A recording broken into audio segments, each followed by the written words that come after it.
ஸ்ரீம் குருவே நமக. அனைவருக்கும் வணக்கம். சிவதக்ஷித் அஸ்ட்ரோ அண்ட் வாஸ்து சேனலுக்கு தங்களை அன்போடு வரவேற்கின்றேன்.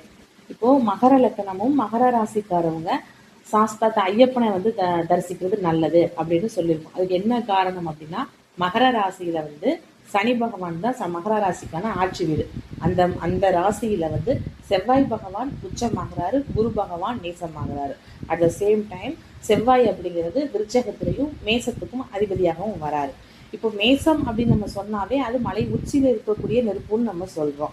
அது விருச்சகம் அப்படின்னா அங்கே நீர் சம்பந்தப்பட்டது வருது. அப்போ மலை உச்சியில் இருக்கக்கூடிய தீபம் அப்படின்னு சொல்லும்போது கண்ணுக்கு தெரியாத ஒரு ரகசியமான இடத்துல எரியக்கூடிய தீபம் அப்படின்ற அந்த ஒரு கான்செப்ட். அப்போ மகர ஜோதி அப்படிங்கிறது கண்ணுக்கு தெரியாத ஒரு இடத்துல தான் நமக்கு எரியற மாதிரி நமக்கு கான்செப்ட்ல வருது. அப்போ அந்த மகர ஜோதி அப்படிங்கும் பொழுது சொல்லும் பொழுது மகரம் அப்படின்னா அது தை மாசத்தை குறிக்கக்கூடியது. மகர மாசம் அப்படின்னு ஐயப்பன் அப்படிங்கும்போது சனியினுடைய காரணமாக வரக்கூடியது.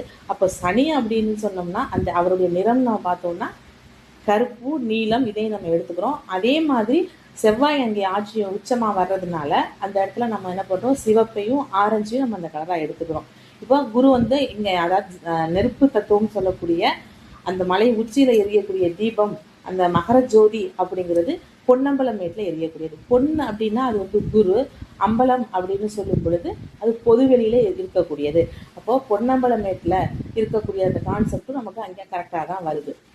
இப்போ தொடர்ந்து 18 வருடங்கள் யாரு ஒருவர் அந்த மகர ஜோதி தரிசனம் பண்றாங்களோ அவங்க மகர லக்கணம் மகர ராசியில இருந்து அந்த குரு நீசமாகிற தன்மை இருக்கு இல்லையா. இப்போ ஒரு குரு நீசமான ஒருவர் வந்து 18 வருஷம் தொடர்ந்து அந்த மகர ஜோதியை தரிசனம் பண்ணாலே நம்ம வந்து என்ன சொல்றாங்க, குருசாமின்ற அந்த பட்டமே கிடைக்குது.